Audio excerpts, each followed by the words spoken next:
Hey guys, welcome back to the channel. If you're new here, please consider subscribing. Itong mga nakaraang linggo, I've been checking different fragrances na pwede nating gawan ng sarili nating version, and I hope magustuhan nyo. But for the purpose of this episode, I have like 5 fragrances dito that I think are really strong contenders, kumbaga. Ilan dito na timpla na natin, and we're just waiting for the packaging, and okay na so far. Okay, let's start with this muna. Okay, what I have here is, this is by Sir Joff Alexandria. Okay. Well, I haven't seen the notes. I'm just giving you... By the way, ito yung magiging bote natin dito sa mga fragrances na bago. Yan. Ito, mature yung scent niya.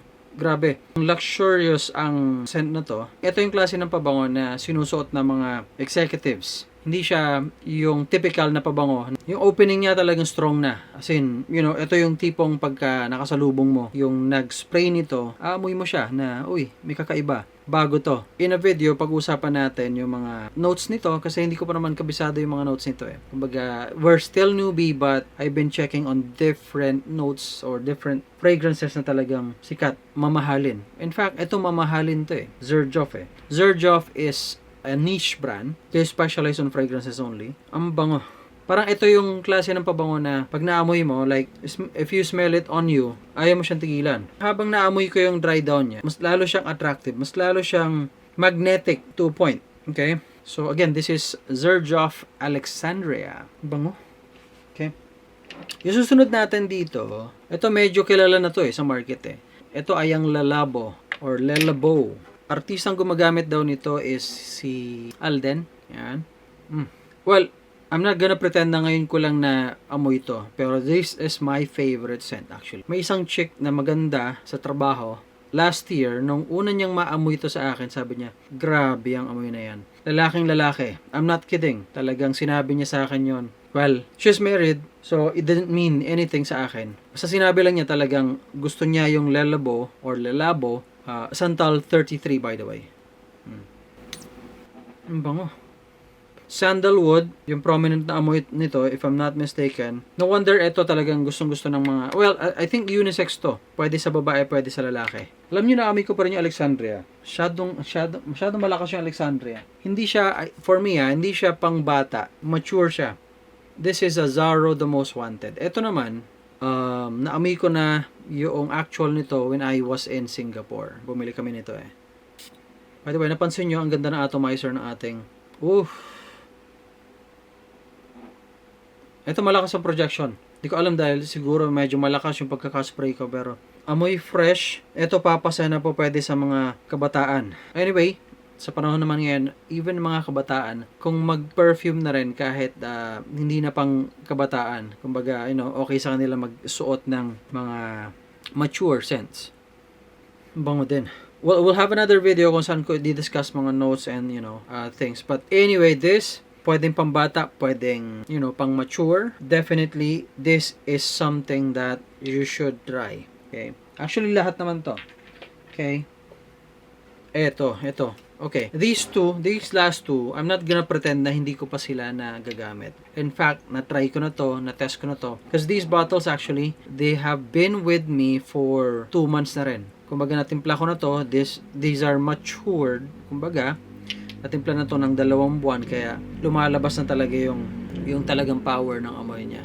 Matured na siya. So, that is something na pwede nyo rin gawin. Kuminsan, pagdating ng pabango, not every pabango, pagdating na sa'yo ng pabango, hindi siya masyadong ganun ka-potent pa. And it will become potent that it should be pagdating ng, let's say, mga 1 buwan or mga 2 buwan. Depende sa pabango. Okay? As far as I know. This is the Bulgari Tiger. Yan, Tiger. Ito, favorite ko rin to. Very distinct yung amoy. Ito yung mga pabango na, I think, gourmandy as they call it, edible. Grabe yung bango na. Etong pabango na to, pagka ito suot-suot mo, I think this could work as unisex also. Ito yung tipong pagka naamoy ka ng shota mo, mapapayakap sa'yo. I'm not kidding.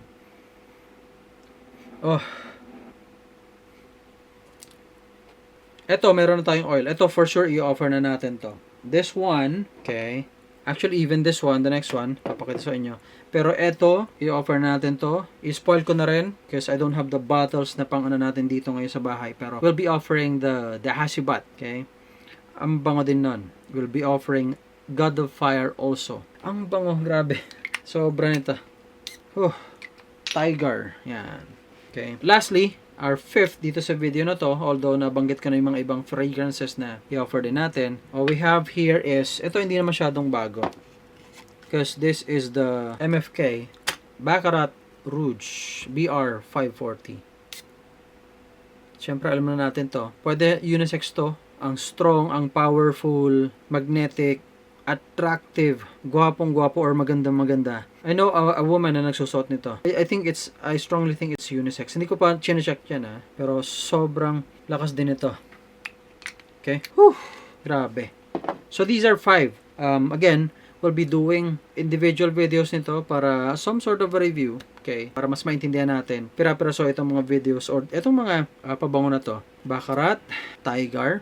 Ang strong. Surge off talaga. Ang lakas ng surge off. What do you call this? Lalabo. Surge off. Tapos ito ay Tiger. Grabe. Okay. So that's it for this video, guys. Thank you so much for watching. If you have any question, feel free to comment in the comment section your questions. Tapos, we are also on Shopee, TikTok, and syempre TikTok Shop. And we also have a Facebook page called Herc Perfumes. Actually, lahat naman yan, puro Herc Perfume. So if you could follow us there para maka-order kayo and makita nyo yung mga updates natin ng mga bagong pabango, please feel free to follow and subscribe and try out our products because I bet magugustuhan nyo naman to. I think we are so competitive pagdating sa quality, pagdating sa, I hope, branding, pagdating sa packaging, value for money, obviously. So, yun lang. I hope magustuhan nyo or I hope matry ninyo para makita nyo how our products stand in the market. Okay? So, yun lang. Thank you so much for watching. Bye for now.